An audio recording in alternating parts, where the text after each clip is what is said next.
guys, welcome to my channel, Life Speaking Food.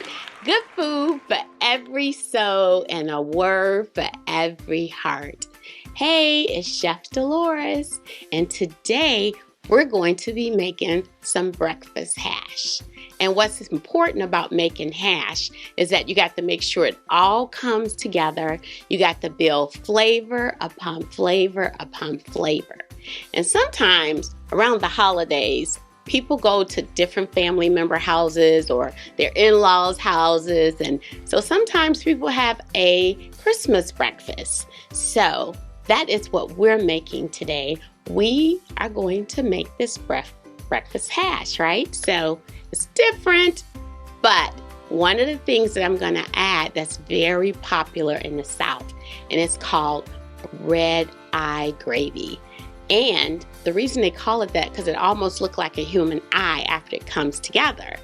But it's actually made, think about it, coffee, and you're going to have the scrapings from country ham.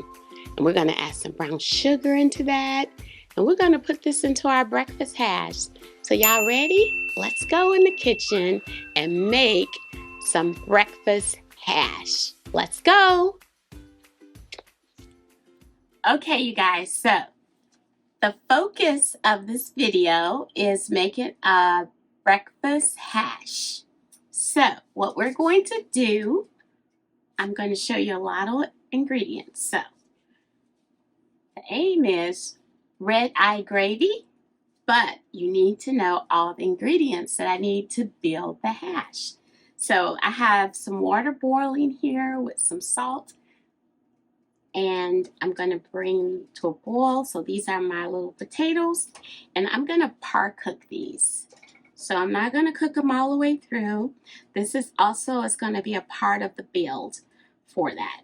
When those get done, we're going to saute those or roast them a little bit. I might keep them half size. I may not.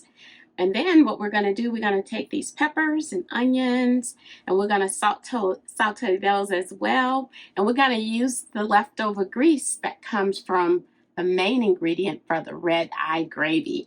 So I'm going to take the skin here and we're going to use the skin and we're going to use some black coffee here. And I have a little stock. And red eye gravy does not, how do I say this? It's not thick. But I'm going to make it a little thick to give it a cream base, okay? So red eye gravy is really just the fat of a country ham, or you can use the whole ham. And then you have some coffee, and we're going to have a little brown sugar. And this seasoning here is what's going to season the potatoes. So y'all stay with me. I know it's a lot going on. I got my 2 cheeses here. I have my Wisconsin cheese. Shout out to Wisconsin. Anyway, I have my regular Parmesan cheese. This is the butter that's we're going to put into the skillet to fry this pretty hard and get a nice kind of like burnt taste on it because we want to deglaze the flavors from the ham. And then this here, it doesn't look very pleasing, but this here is chicken stock and some cream that we're going to use when we get ready to make our grits. So with grits, I do not use plain water. I have to have a stock, I have to have a flavor in it, and I have to have a cream. Here is a little bit more stock here just in case I need it to kind of balance out the consistency of the red eye gravy. So remember, that's the focus, okay? And we also, when we make the red eye gravy, we're going to use a little brown sugar. So you have the tart with the little sweet. So it's all about balance and building this, okay? Then we have our eggs here. Here's a secret ingredient in my eggs that I use. First of all, I beat the eggs until they become one. As you can see, there's some separation there. That there is a little buttermilk in there. It's going to give the eggs a nice fluffy but zingy kind of taste. And then this here, this right here, this is what you call a slurry. And this is really just the thickener that I'm going to use. And all it is some cornstarch and just very little water.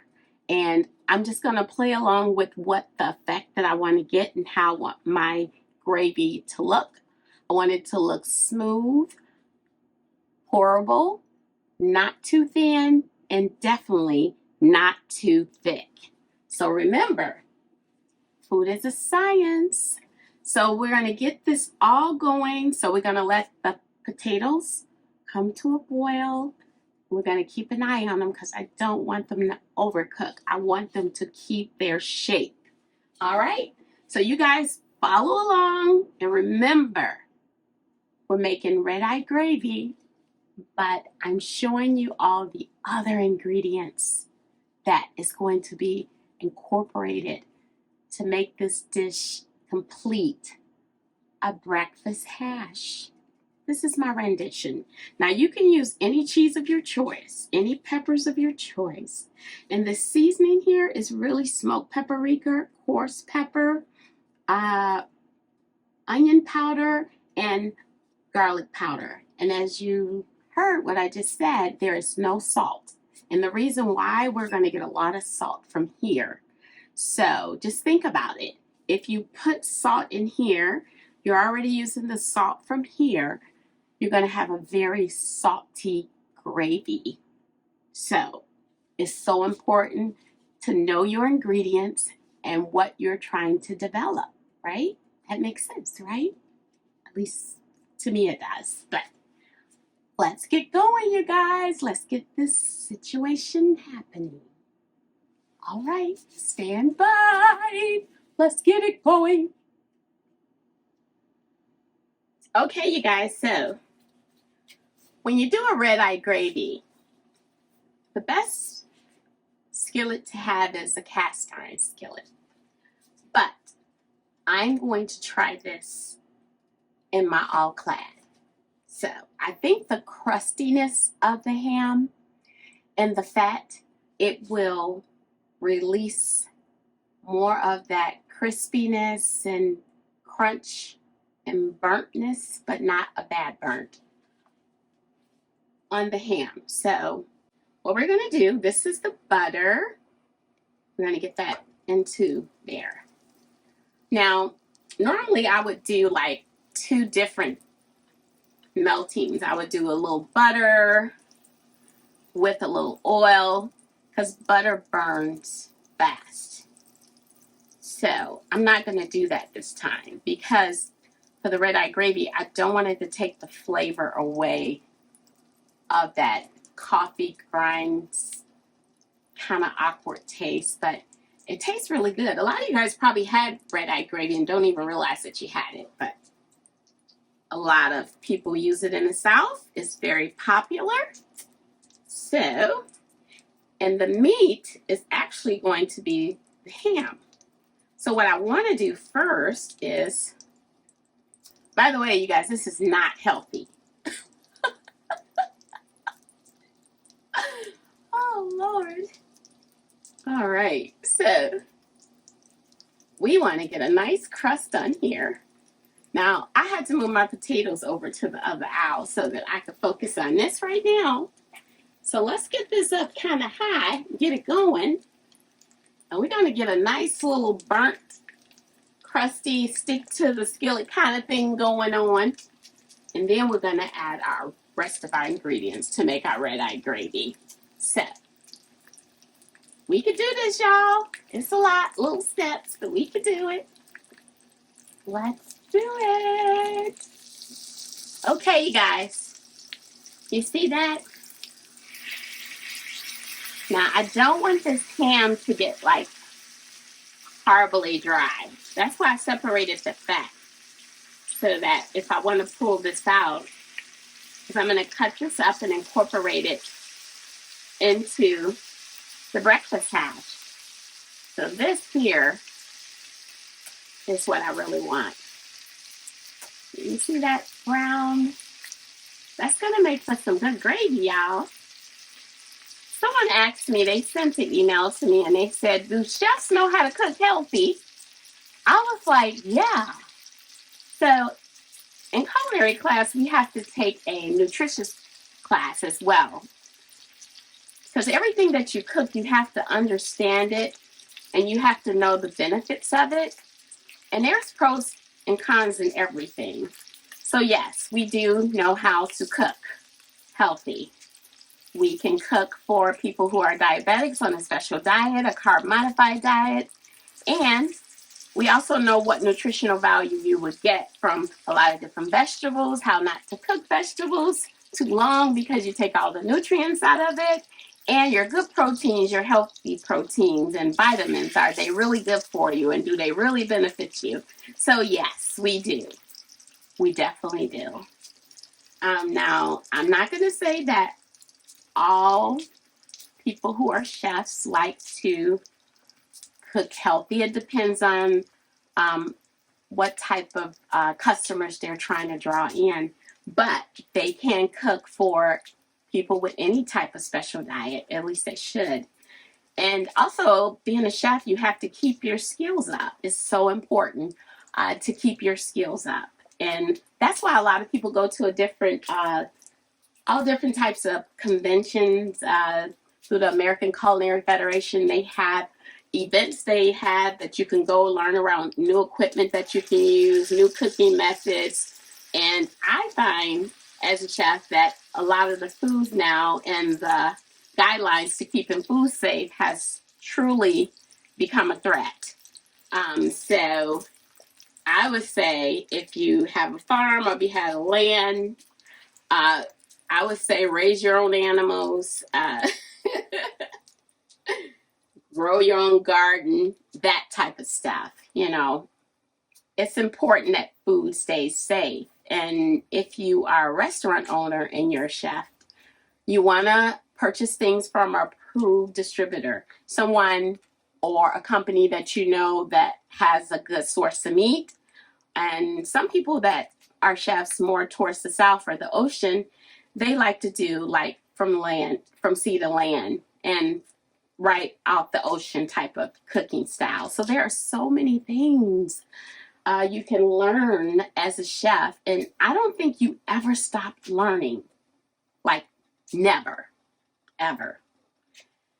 And I think in any career it should be that way. Even in life in general, I think it should be that way.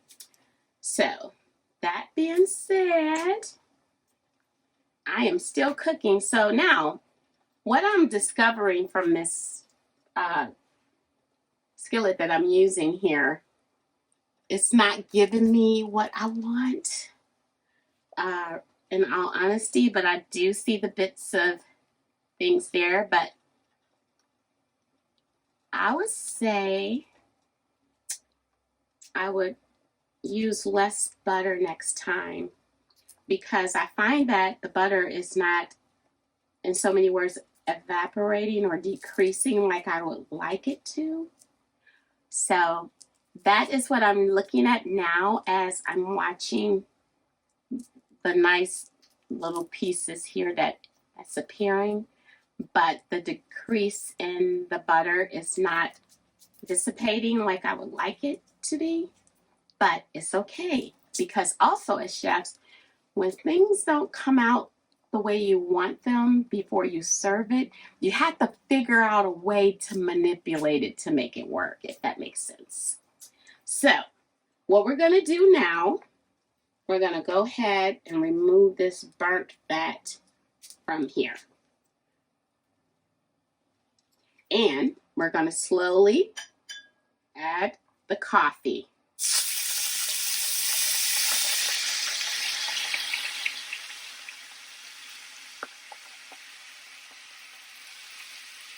Now,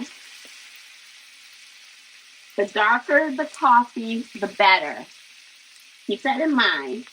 Now, the coffee is not already sweetened. It is very strong. I use extremely strong coffee. I have espresso beans, and I just use that, and I just let it sit in water for a while. So you got this tartness going on and this buttery, nutty flavor from deglazing. So I need a little balance, so I'm going to put this brown sugar in there. We don't need to add any salt, remember, because it's salt that was in that ham. It really is. So now what this is going to do, you guys, it's going to cook down. And as it cooks down, the flavors are going to marry. They're going to come together. It's going to taste so good. But this is where this flavor method is happening right now. And I have some more of that, the hot coffee. I'm just trying to get it all in there. And I am so excited to taste this, okay? I mean, I love to eat as a chef, but most importantly, I like to see others enjoy my food.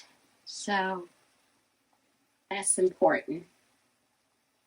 And ask questions too, because you know, it's almost when you're cooking all the time, you're doing a science project. In all honesty. So I'm going to turn the owl down a little bit. Now, they say that it's called red eye gravy because it takes on an appearance of a human eye. So that has to be once you pour it in a container.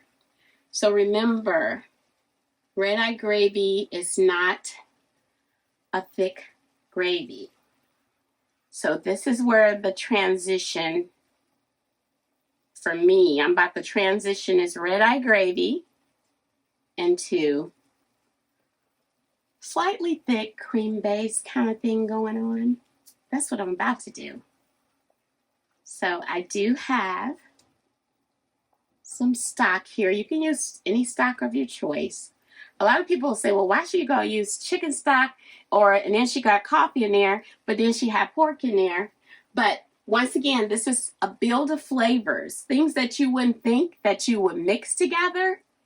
You mix them together and it's good. So don't stress loud. Don't stress about that. So I'm just tasting it as I go, and it has the effect. I can taste the sweet and I also can taste the tart. So here's the thing when you're adding a slurry. You want to bring your temperature down on your stove. It's not a boiling method right away. And I want to be real sensitive with this slurry that I'm adding. I'm just going to add a little because, you know, some people will say right now, if she's going to put that in there, it's not a red eye gravy anymore. But guess what? Chefs are creative. And if you're looking at it now, and I did tell you I was making a red eye gravy, this is the red eye gravy. It's done. So now I'm about to put a Dolores twist on it. Yeah. And I'm not the only one that do this, just so y'all know. And I'm talking to the people in the South. So I'm just going to add just a little bit of the slurry. Just like that. You see how I added it? It was very small amount. Y'all probably didn't even see me put it in there, did y'all? Well, let's look. Look, watch that. Whoop. That's it. Y'all seen that, right? Okay, I got to keep stirring. Stir. All right, so I'm going to bring this back up on my temperature dial. And it's going to thicken up. And if you see any lumps or anything in your gravy, you guys, this is a quick way of alleviating those lumps. You're going to strain it through a very fine strainer. And it is thickening up. It really is. And you guys are going to see when I get ready to pour it over it. Everything when I finish. So what I'm going to do now, I'm going to remove this. And, you know, a lot of times you can tell the consistency of your sauce about how it sticks or falls off of there. And I don't want a real thick gravy. I do not want that. That's not what I want. So I don't think I need to do anything else to that. Absolutely nothing. So I'm going to get this out of here, and we're going to go ahead to our next step. You guys, stand by. We gonna do this. Okay, you guys, so the next step that we're going to do is actually going to be our potatoes and our cut up veggies. So what I want to do first, I want to drop these potatoes. So what I'm going to do first, I'm just going to take that seasoning that I mentioned, and I know this sounds strange, but I'm going to put the seasoning in first. Maybe strange for some of you guys, but not all of you. So remember, there's no salt in here. No salt, no salt. All right, so we're going to go ahead and add the potatoes. And we don't need a lot, you guys, because the container choice that I'm using is small. So I figure if you're going to eat unhealthy, eat a small amount. You don't want to deprive yourself from stuff, right? So I like to clean as I go. I don't like a lot of mess. So why did I drop the potatoes first? Well, it's going to take a little bit longer for them to get a kind of crustiness to it. So that's important. I need a little crustiness to them, and the body of the potato takes a little longer to cook than the peppers, right? So we're not adding the peppers yet. So I'm just trying to move them around with the seasoning and oil. And the oil that I use avocado oil. That's one of my favorite oils to use, okay? I'm not going to manipulate this too much. So I use some small potatoes. Potatoes all have different type of textures. You have soft, different types. You have red potatoes, you have Yukon potatoes, you have russet potatoes, and they're not all the same. When it comes to this particular dish, I wanted the potatoes to have a little bit more moisture in it. This is why I chose these, okay? You can choose whatever potato of choice that you want, but do not put a raw potato here. You have to par cook it. And you guys know that I par cooked it, right? So that's important to know. So they're not like totally undone. Let's just say 80% done. Let's say that. So I do have my seasoning on there. And this is all about the bill. So in go the peppers. I just love to hear the sizzle of things. I am just a sizzle girl. I'm a sizzle girl. Really. When you drop stuff and you hear the pot, it sizzles. I love it. Okay. So we're doing good. We're getting rid of these ingredients here.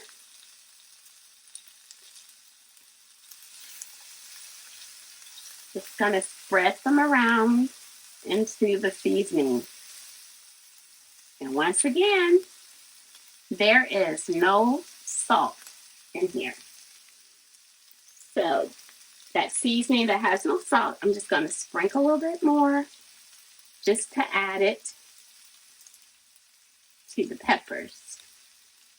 Yes, it was seasoned in there with the potatoes, but you gotta build flavor, you guys. You gotta build flavor. And it looks so pretty in its skin. Oh my God. So what I'm gonna do now, I'm just gonna kind of spread them out where they're not bumping up against each other. And I'm just gonna let it sit. Sometimes I think people, when they're cooking, they actually manipulate the food too much. And you don't allow it to cook on every side. And you don't get that balance and char if you keep flipping it. So you don't want to do that. So this ham that I had, I'm going to use this ham as the meat source.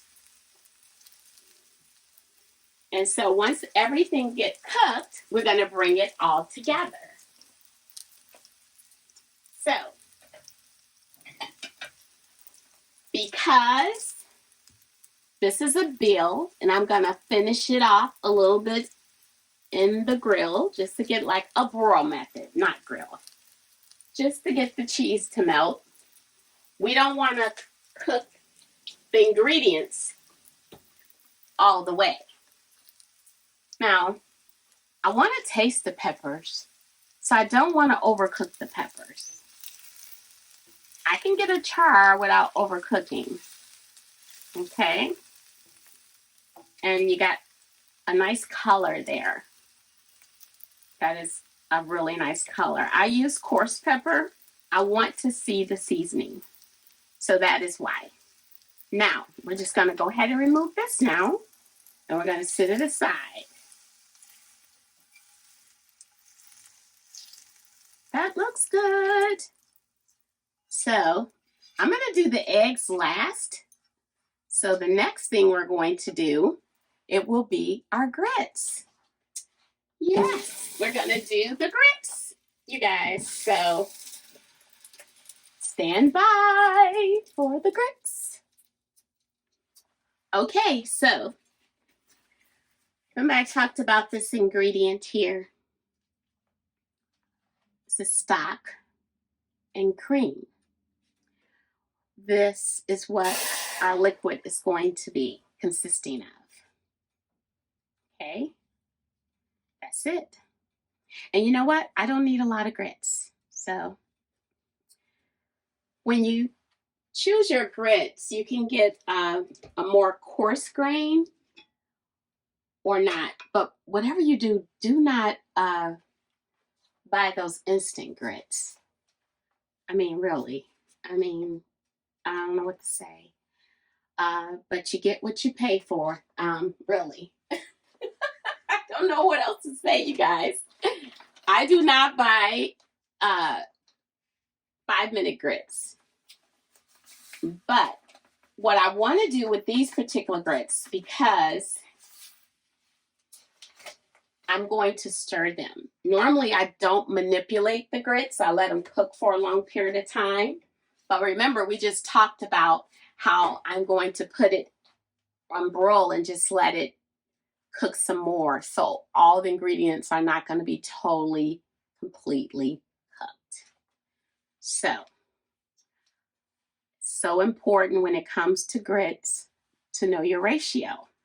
So they do have directions, so please make sure that you follow the directions. So as a chef, sometimes when you cook things so much, you kind of know your consistency and you know what you're looking for. So I just wanted to get that right there, my liquid, hot. And if you notice that when I put the liquid in there, it actually was, you heard that sizzle, right? So the pot was hot. So I'm just stirring this. Yes, I am. And the stock in here that I used, it is really good stock. A lot of times I'll use the bones and stuff from chicken or whatever type of stock. If you're using making a vegetable stock, you want to use nice rooted vegetables, whichever way you want to do it, okay? But you got to have flavor to your grits. You cannot have grits and you don't have no flavor. You guys, y'all need flavor to these grits. You need some flavor to the grits. That's so important. Don't use water. So if you're using water, get rid of it. Don't even use it no more. No, I'm serious. So I'm going to turn this down a little bit.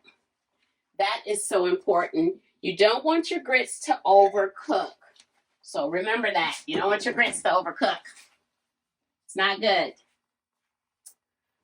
All right, so I'm keeping the eye on my grits. That's important. Oh, sorry, y'all. I am making some noise. I am making some noise. So I have a little bit more stock here. Pour a little bit more stock in there. There we go. I wanted the grits to come together really quick. That is the way why I had the pot, blah, blah, blah. I had the pot pretty hot before I even put the liquid in there. And this is the consistency I want for the grits. This is exactly what I want. Now, everybody make their grits different, and that's fine, whichever way you want. And if you want to continue to use water, that's fine too. But think about it. If you think about it, people add butter to it, cheese to it. So why not just bring the flavors together immediately? Why not do that? I mean, think about it. All right. Everything for me is a build. It's all about building flavors.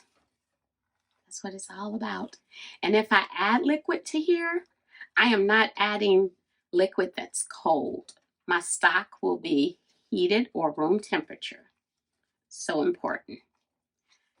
All right. Just going to let that bubble a little bit. And now our last step is going to be our eggs. So listen. Listen. Now listen. The egg is the main star to me from a culinary perspective. But with this particular dish, I am not going to use sunny side up egg. For presentation, that probably will look really nice, right? But if that's not what I want to do and how I want it to appear when I'm done, then you don't have to. So you can throw an open face yolk egg right on top of this finished thing, and it'll look so beautiful. I mean, really. But the reason I am not going to do that, because I kind of want the red eye gravy to stand out. That's what I want. I want the red eye gravy to stand out. So, you see how the grits are, you guys? It's nice and thick. It's not totally cooked all the way because you can see some whole kernels in there, corn kernels. But you'll see. You'll see. So I'm going to go ahead and remove this. We're going to get our eggs done.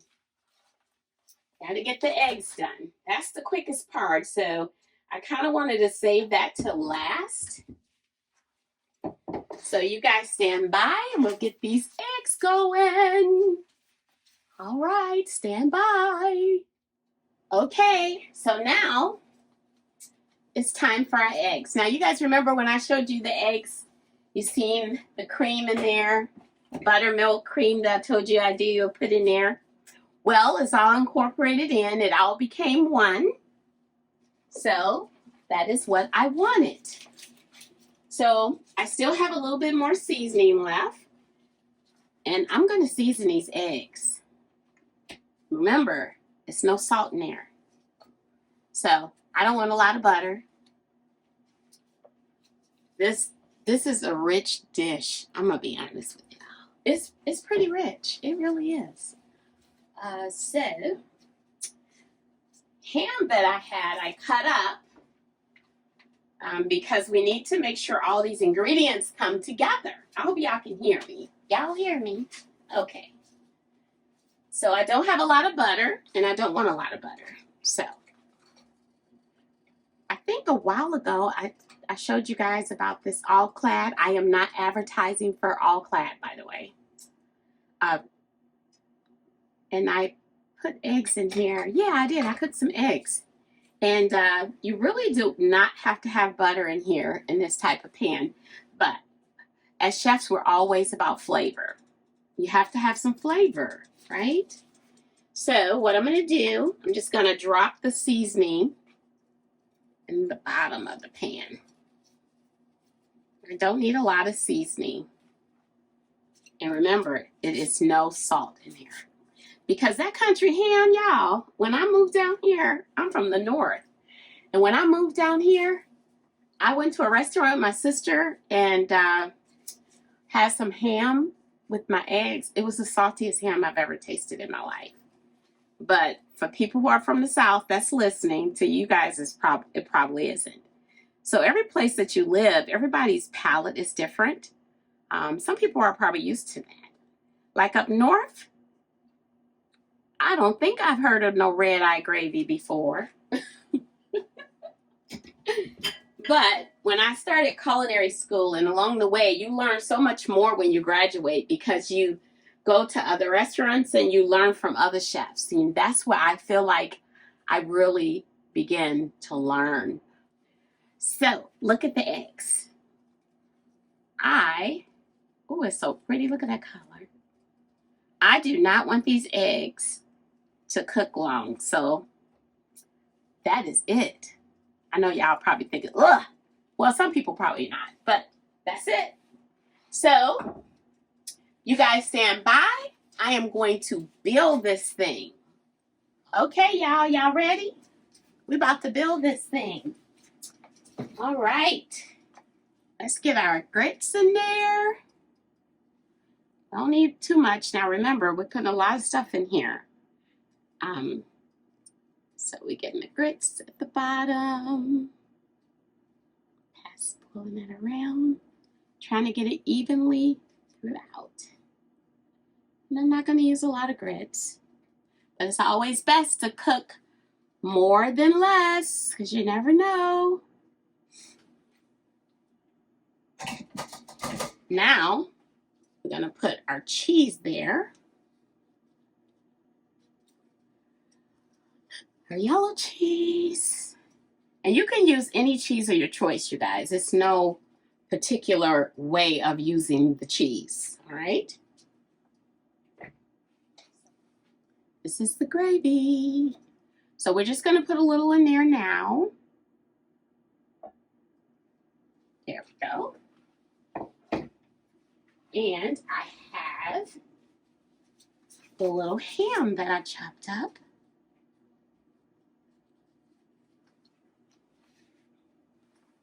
I'm going to save some for presentation on the top here.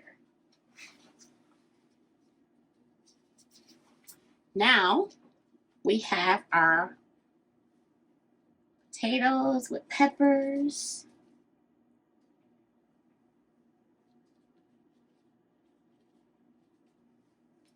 I love this dish. I mean, and it's not bad to eat this. I mean, if it's a special treat, I would say, yeah. For a little special treat, yeah. Don't eat like this all the time, y'all. It's not good. It is so not good. All right.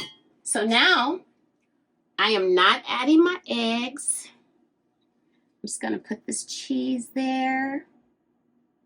Just like that.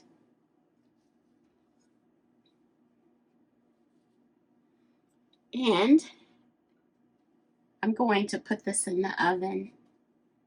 It's going to be on broil. Just keep an eye on it because you just want the cheese to melt. And it'll cook a little bit as well. It's going to cook pretty fast. You'll see. And guess what else I'm about to do? I'm about to put some more seasoning on here. There we go. Remember, it's no salt. All right, we're going to put this in our oven. You guys stand by. Okay, you guys, look at it. Came out just the way I want. So what we're going to do next, we're just going to add the rest of the red-eye gravy, some cheese and eggs. So stay tuned for my finishing product.